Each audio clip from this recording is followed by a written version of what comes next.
Class 8th Mathematics Chapter 3 Understanding Quadrilaterals Exercise 3.4. First question, state whether true or false. First statement क्या है? All rectangles are squares. अब ये statement clearly false है क्योंकि square में चारों साइड्स इक्वल होती हैं और रेक्टेंगल में नहीं होती. तो हम रीज़न क्या लिखेंगे? Square has all four sides equal. इसलिए ये स्टेटमेंट क्या हो गया? फॉल्स हो गया.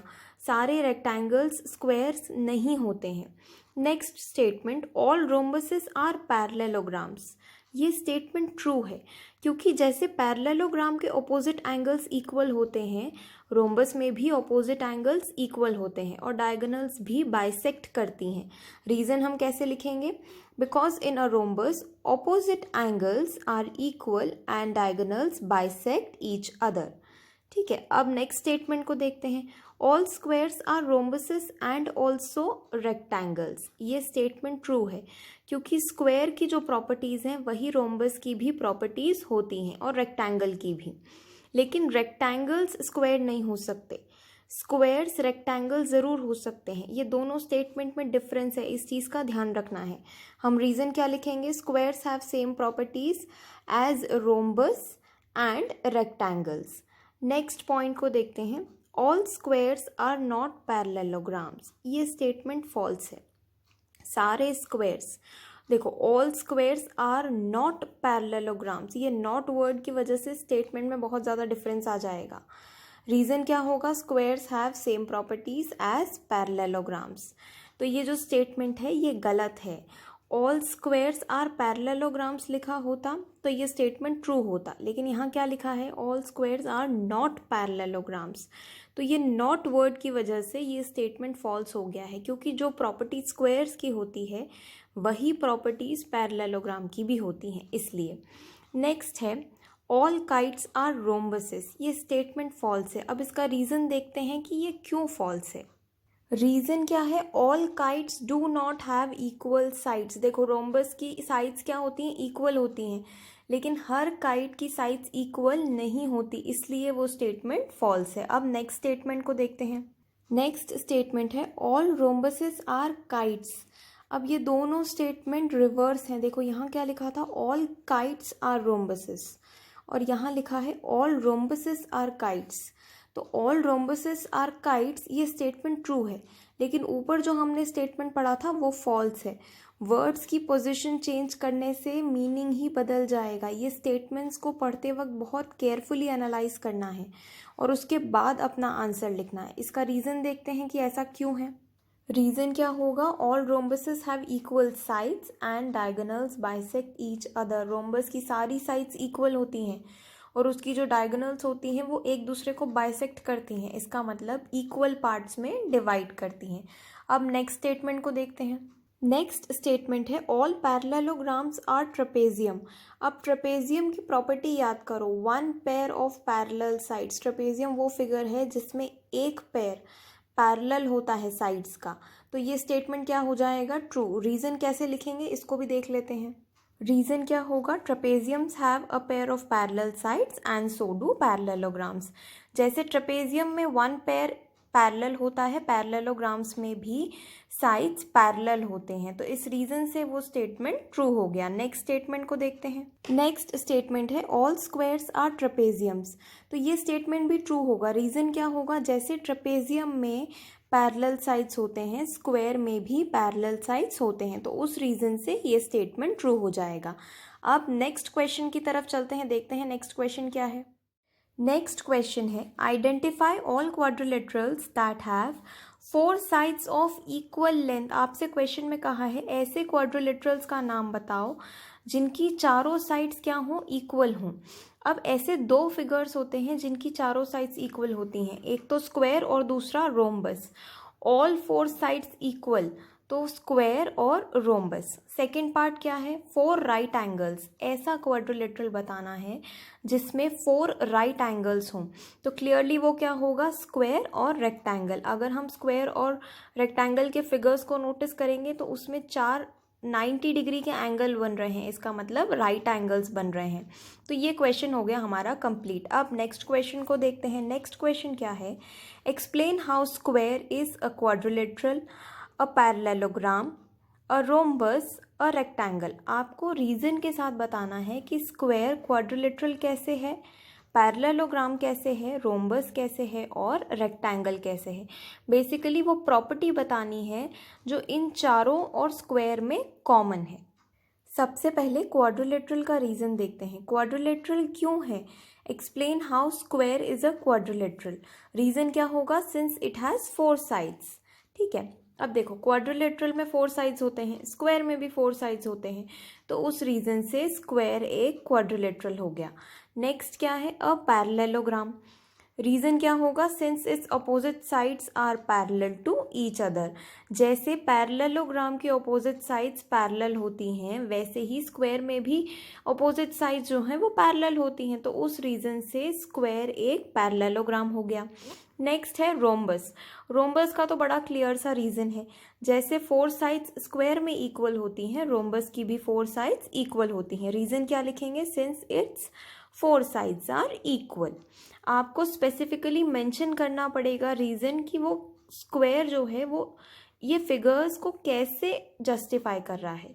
रीज़न के बिना क्वेश्चन इलॉजिकल है। आपसे रीज़न पूछा है, हर क्वेश्चन में स्पेसिफिक रीज़न देना ज़रूरी है। नेक्स्ट है अ रेक्टेंगल। इसमें क्या रीज़न लिखेंगे हम, since its interior angles measure 90 degree. जैसे रेक्टेंगल में सारे एंगल्स का मेजर 90 डिग्री है, स्क्वायर में भी एंगल्स का मेजर कितना होता है, 90 डिग्री। ये हो गया हमारा क्वेश्चन कंप्लीट। अब नेक्स्ट क्वेश्चन को सॉल्व करते हैं। नेक्स्ट क्वेश्चन है, name the quadrilateral whose diagonals bisect each other. तो ऐसे क्वाड्रिलेटरल्स का नाम बताना है जिसकी डायगोनल्स एक दूसरे को बाइसेक्ट करती हैं। तो कौन कौन से क्वाड्रिलेटरल्स हैं वो, parallelogram, square, rhombus and rectangle. ये चारों क्वाड्रिलेटरल्स की जो डायगोनल्स हैं they bisect each other. Next question क्या है, are perpendicular bisectors of each other. अब ऊपर वाले क्वेश्चन में क्या कहा था, बाइसेक्ट ईच अदर, नीचे कहा है are perpendicular bisectors of each other. तो वो सिर्फ 2 क्वाड्रिलेटरल्स के केस में होगा, एक रोम्बस और दूसरा स्क्वायर। थर्ड क्या है, are equal, name the quadrilateral whose diagonals are equal. ये है रेक्टेंगल और स्क्वायर। रेक्टेंगल और स्क्वायर की जो डायगोनल्स होती हैं उसकी लेंथ इक्वल होती है। ये हो गया हमारा क्वेश्चन कंप्लीट। अब नेक्स्ट क्वेश्चन की तरफ चलते हैं। 5th क्वेश्चन है, explain why a rectangle is a convex quadrilateral. अब ये कॉन्वेक्स क्वाड्रिलेटरल और कॉन्केव क्वाड्रिलेटरल का कंसेप्ट हमने इस चैप्टर की स्टार्टिंग में सीखा था। इनिशियली हमने ये 2 कंसेप्ट सीखे थे, अभी हमें उसको यूज़ करना है। एक रेक्टेंगल जो है वो कॉन्वेक्स क्वाड्रिलेटरल क्यों है, इसके 2 रीजंस होंगे। सबसे पहला, because measure of each angle is less than 180। जब हमने कॉन्वेक्स क्वाड्रिलेटरल का कंसेप्ट सीखा था तो हमने वहाँ पर ये देखा था कि अगर सारे एंगल्स का जो मेजर है वो लेस देन 180 है तो वो कौन सा क्वाड्रिलेटरल हो जाएगा, कॉन्वेक्स क्वाड्रिलेटरल। और दूसरा रीज़न क्या है, रेक्टेंगल की जो डायगोनल्स होती हैं वो रेक्टेंगल के अंदर ही लाई करती हैं। Also the diagonals lie in the interior of the rectangle, इसलिए भी रेक्टेंगल क्या है, एक कॉन्वेक्स क्वाड्रिलेटरल है। ये क्वेश्चन भी कंप्लीट हो गया। अब इस एक्सरसाइज के लास्ट क्वेश्चन की तरफ चलते हैं। नेक्स्ट क्वेश्चन है, ABC is a right angled triangle and O is mid point of the side opposite to the right angle. देखो ABC एक राइट एंगल ट्रायंगल है, O मिड पॉइंट है, ठीक है। आगे क्या बोला है, explain why O is equidistant from A, B and C। मतलब O से लेकर A तक का डिस्टेंस, O से लेके C तक का डिस्टेंस और O से लेके B तक का डिस्टेंस इक्वल क्यों है, ये पूछा है हमसे क्वेश्चन में। अब इस क्वेश्चन में हमें थोड़ा सा कंस्ट्रक्शन करना पड़ेगा पहले, तो सबसे पहले हम इस क्वेश्चन में कंस्ट्रक्शन कर लेते हैं। कंस्ट्रक्शन में हम क्या करेंगे, AD ड्रॉ करेंगे और DC ड्रॉ करेंगे, O से लेकर के D को ज्वाइन करेंगे। ये डॉटेड लाइन से जितना भी है ये कंस्ट्रक्शन है। कंस्ट्रक्शन के लिए हम एक स्टेटमेंट लिखेंगे, draw line AD and DC हमने ए डी बनाई और डी सी बनाई such that A D is parallel to B C. अब ध्यान से देखो, ए डी बी सी के पैरेलल है और ए बी जो है वो डी सी के पैरेलल है, such that A D is parallel to B C and A B is parallel to D C. एक और चीज़ होगी, क्या होगी, A D is equals to B C और A B is equals to D C. देखो यहाँ पे ए बी डी सी के इक्वल है। कंस्ट्रक्शन हमें ऐसे करना है कि ए डी और बी सी इक्वल हों और ए बी और डी सी भी इक्वल हों। अब देखो इस फिगर को ध्यान से देखो, इसकी ऑपोजिट साइड्स क्या हैं, इक्वल हैं, पैरेलल हैं। ऊपर से यहाँ पे ये जो एंगल्स बन रहे हैं, इंटीरियर एंगल्स चारों, वो क्या हैं, 90 डिग्री हैं। तो ये प्रॉपर्टीज़ कौन से फिगर की होती हैं, ये सारी प्रॉपर्टीज़ तो रेक्टेंगल की होती हैं। तो हम क्या लिख सकते हैं, A B C D is a rectangle. ठीक है, इन प्रॉपर्टीज़ को देख के हमें ये समझ आ गया है कि ए बी सी डी क्या है, एक रेक्टेंगल है।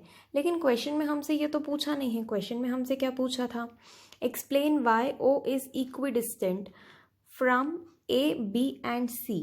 तो रेक्टेंगल की एक और प्रॉपर्टी होती है, क्या होती है, diagonals are of equal length and they bisect each other. इसका मतलब यहाँ पे हम लिख सकते, ये देखो बी डी जो है वो किसके इक्वल होगा, ए सी के। ऊपर से ये डायगोनल्स क्या करती हैं, एक दूसरे को बाइसेक्ट करती हैं। तो हम क्या लिख सकते हैं, O A is equals to O B is equals to O D is equals to O C. क्योंकि बी डी और ए सी इक्वल हैं तो उनके जो पार्ट्स हैं वो भी क्या होंगे, इक्वल होंगे। तो ये स्टेटमेंट देखो, ओ से ए तक का डिस्टेंस उतना है जितना ओ से बी तक का है, फिर ओ से सी तक का भी डिस्टेंस उतना ही है। ये एक स्टेटमेंट से हमारा ये वाला जो क्वेश्चन है इसका आंसर मिल गया है। O is equidistant from A B and C. O equidistant A B और सी से क्यों है, क्योंकि हमने ये प्रूव कर दिया है कि ए बी सी डी एक रेक्टेंगल है। तो ये हो गया हमारा क्वेश्चन सॉल्व। ये लास्ट स्टेटमेंट के थ्रू हमसे जो क्वेश्चन में पूछा था हमने वो प्रूव कर दिया है। क्या प्रूव करना था, O is equidistant from A B and C. तो लास्ट में हम स्टेटमेंट लिख देंगे therefore O is equidistant from A B and C. ये हो गई एक्सरसाइज कंप्लीट और ये चैप्टर भी इस क्वेश्चन के साथ कंप्लीट हुआ।